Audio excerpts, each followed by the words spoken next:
रास्ते सारे पहले तो हूर रोती रही, फिर सोचा कि इस तरह तो वो अहमद के सामने कमज़ोर साबित होगी और वो कमरोज़ ही नहीं बनना चाहती थी। इसी ख्याल के तहत इसने अपने आंसू साफ किए और बाहर सड़क की तरफ रुख मोड़ कर बैठ गई। अहमद ने हूर की इस हरकत को नोट किया और हल्का सा मुस्करा दिया। वो बज़ाहिर तो गाड़ी ड्राइव कर रहा था मगर मुकम्मल ध्यान हूर की तरफ था। उफ, ये मोहब्बत! घर आ गया है हूर, चुल्लू अंदर। अहमद ने गाड़ी अपने घर के आगे रोकी और खुद बाहर निकलकर हूर की तरफ का दरवाज़ा खोला। उन्हें यहाँ आते हुए रात हो गई थी क्योंकि शाम को तो वो वहाँ से निकले थे और फिर अहमद ड्राइव भी सलो सलो कर रहा था कि ज़्यादा वक्त वो हूर के साथ गुजार सके। मुझे नहीं जाना।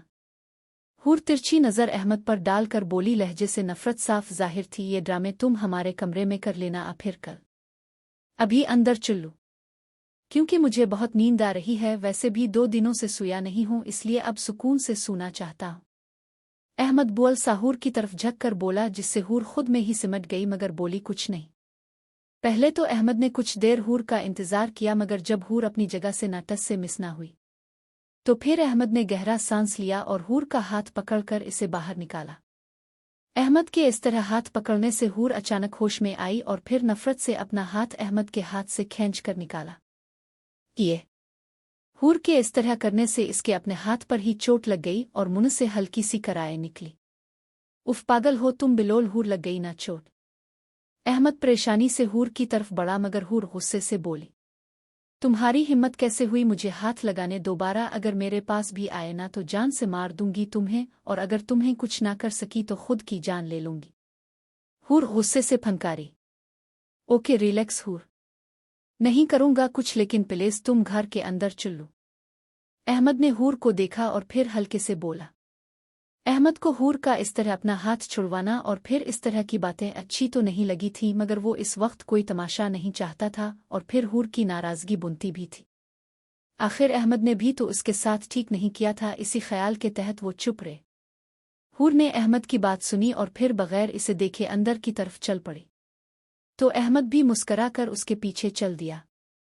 अभी वो दोनों एल में ही पहुंचे ही थे कि अचानक फिरोज और फिजा उनके सामने आ गए। अहमद ये फिजा ने अहमद के साथ हूर को देखा तो हैरानगी से बोली, आपी मैं आपको सब कुछ बताता हूँ लेकिन पहले प्लीज कुछ खाने के को दे दें। और हूर तुम जाओ कमरे में, 2 फ्लोर पर लिफ्ट साइड का फर्स्ट रूम हमारा है, तुम जाकर फ्रेश हो जाओ, फिर दोनों मिलकर खाना खाएंगे।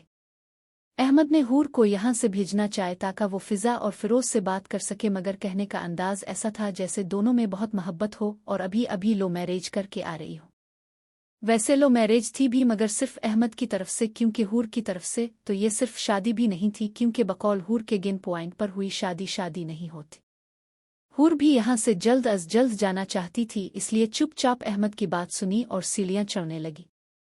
जबकि अहमद फिजा को आने का इशारा करते हुए सामने मौजूद गुस्ट रो में चला गया तो फिजा और फिरोज भी उसके पीछे चल पड़े। आपी आपको पता तो है कि मैं हूर के बगैर नहीं रह सकता था, इसलिए मैंने इससे शादी कर ली। मगर कैसे अहमद, हूर का आज निकाह हो रहा था किसी और से, तो तुम कैसे इससे शादी कर सकते हो, और वो भी यूं अकेले? मुझे फिरोज को बताने की तुमने ज़रूरत भी महसूस नहीं की। सच सच बताओ, तुमने ज़बरदस्ती से तो हूर से निकाह नहीं किया, और अगर ऐसा है तो तुम्हें ऐसे नहीं करना चाहिए था। अहमद, मैंने मोम डैड ने तुम्हारी तरबियत ऐसी तो नहीं की थी। फिजा खफा खफा सी अहमद से पूछ रही थी जबकि फिरोज बुत बना सब कुछ बस सुन रहा था मगर बोलने की हिम्मत नहीं हो रही थी। वे तो खुश हो रहे था कि अहमद हूर से शादी नहीं कर सकेगा और फिर इसी गम में मजनू बना फिरता रहेगा, ना ऑफिस पर ध्यान देगा और ना प्रॉपर्टी संभालने के काबिल रहेगा, तो सब कुछ इसका ही रह जाए। मगर ये क्या, ऐसा तो कुछ भी नहीं एवा, बल्कि वो शादी करके आ गया और खुश भी फिर रहा है, तो क्या ये सिर्फ उसकी हसरत रह जाएगी कि वो इस सारी प्रॉपर्टी का वाहिद मालू हो? बताओ अहमद, मेरी क्या सिर्फ इतनी सी अहमियत है तुम्हारे नज़दीक कि तुम मुझे कुछ बता नहीं रही? बोलो अहमद, किया ये सब सच है? फिरोज अपनी ही सोचों में गुम था कि इसे फिजा की आवाज़ वापस होश में ला। नहीं आपी प्लीज ऐसा मत सोचें, आपको पता तो है कि अब क्या है मेरे लिए। मोम डैड की डेथ के बाद एक अब ही तो है मेरा वाहिद रिश्ता जिससे मैं अपना हर दुख दर्द बयान करता हूँ। आपके अलावा मेरा है ही कौन? अहमद भराई हुई आवाज़ में बोला। और ये सच भी था। अहमद सिर्फ 12 साल का था जब उनके पेरेंट्स एक कार एक्सीडेंट में इस दुनिया में उन्हें अकेला छोड़कर हमेशा के लिए चले गए। तब सिर्फ फिजा 18 साल थी और इस तरह अपने सर से माँ बाप का साया उठ जाने से बहुत खौफजदा भी। तो फिरोज जो उसके साथ यूनिवर्सिटी में पढ़ता था, इसने फिजा को शादी की ऑफर की, इस ख्याल के तहत कि वो सारी दौलत का खुद मालिक बन जाएगा, क्योंकि अहमद तो अभी बच्चा था, वो कहाँ ये सब संभाल सकता था, और फिर फिजा भी क्योंकि खुद मजबूर थी, इसलिए फिरोज से शादी कर ली कि इस तरह इसे एक मुहाफिज मिल गया था। अहमद मेरे बच्चे, आई एम सॉरी, मुझे इस तरह तुमसे बात नहीं करनी चाहिए थी, लेकिन ने अचानक इस तरह हूर को देखकर बहुत शॉकेड हो गई थी और पता नहीं क्या बोल गई। मैं बहुत शर्मिंदा हूँ, फिजा शर्मिंदगी से बोली, जबकि अहमद जल्दी से बोला, कोई बात नहीं आपी, मैं जानता हूं कि आपके दिल में मेरी शादी के लिए बहुत से अरमान हैं, इसलिए आप थोड़ी सी गुस्सा कर गईं, लेकिन अब क्योंकि शादी तो हो चुकी है, तो इसलिए आप वो सब अरमान मेरे वलीमे पर पूरे कर ले। अहमद शरारत से बोला तो फिजा भी मुस्कुराने लगी। चलिए अब कुछ खाने को तो दे दें, सच में बहुत भूख लगी है। अहमद ने मस्कीन सी शक्ल बनाई तो फिजा उसके सर पर चित लगाकर की किचन में चली गई। वो फिजा को सींटी करना चाहता था ताकि वो इससे कोई सवाल जवाब ना करे और इसे झूठ ना बोलना पड़े, और सच वो बताना नहीं चाहता था, और अब क्योंकि वो अपने मकसद में कामयाब हो गया था, इसलिए खुशी खुशी वो भी फिजा के पीछे चल पड़ा। हूर अहमद के बताए हुए कमरे में दाखिल आई और कमरे का जायजा लेने लगी।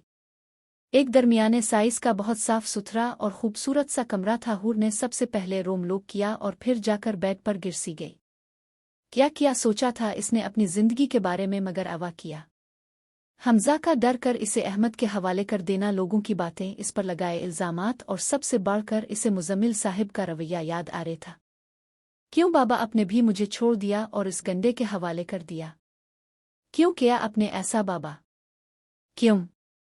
हूर फूट फूट कर रो पड़ी और मुजम्मिल साहिब से शिकवे करने लगी, मगर इस वक्त इसे सुनने वाला कोई भी नहीं था। वो अचानक खुद को बहुत अकेला महसूस कर रही थी, और फिर इसी तरह रोते रोते वो गहरी नींद में सो गई। वो ऐसी ही थी, जब भी टेंशन में होती तो गहरी नींद में सो जाती, इस तरह वो खुद को रिलैक्स करती थी, और अब भी कर रही थी।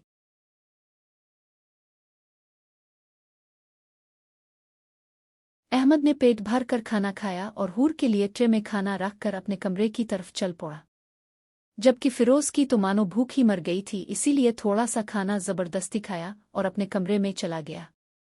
अपने कमरे के बाहर पहुंचकर जैसे ही अहमद ने दरवाज़ा खोलने की कोशिश की तो नाकामी का सामना करना पड़ा, क्योंकि दरवाज़ा अंदर से लॉक था।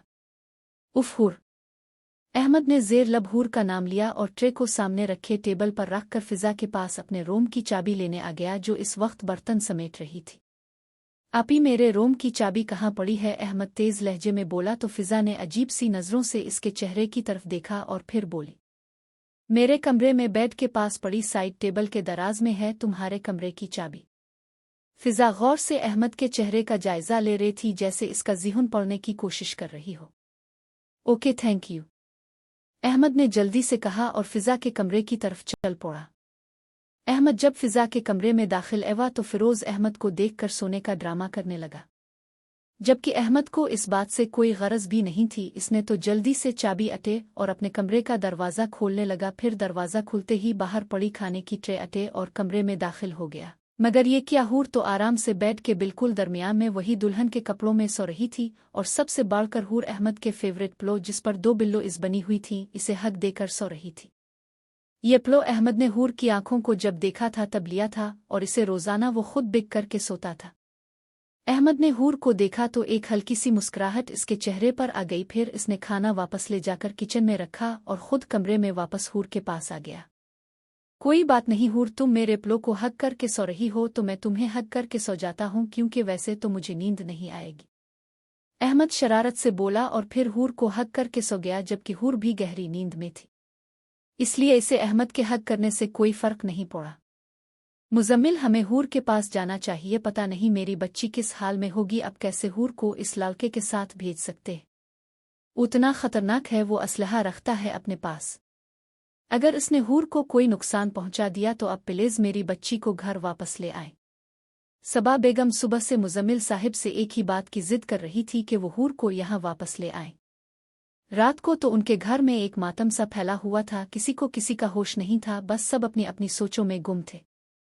और यह हाल सिर्फ सबा बेगम और मुजम्मिल साहिब का ही था, क्योंकि नाहिद बेगम और हमजे तो यहाँ से जल्द अज जल्द निकलने की तैयारियों में मसरूफ थे।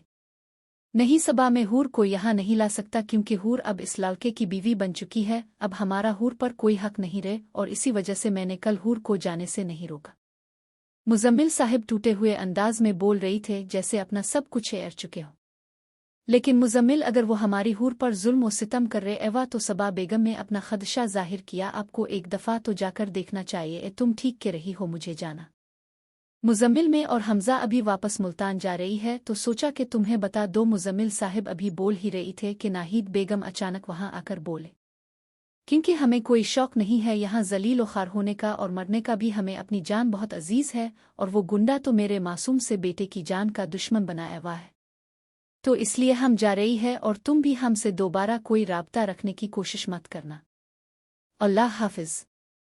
नाहिद बेगम ने एक ही सांस में अपनी बात मुकम्मल की और बगैर मुजम्मिल साहिब का जवाब सुने घर से बाहर निकल गई। नाहिद बेगम के निकलते ही हमजा भी बगैर कुछ बोले वहां से चला गया, जबकि मुजम्मिल साहिब शोकत से ये समझने की कोशिश कर रही थे कि कोई इतना खुद गरज कैसे हो सकता है।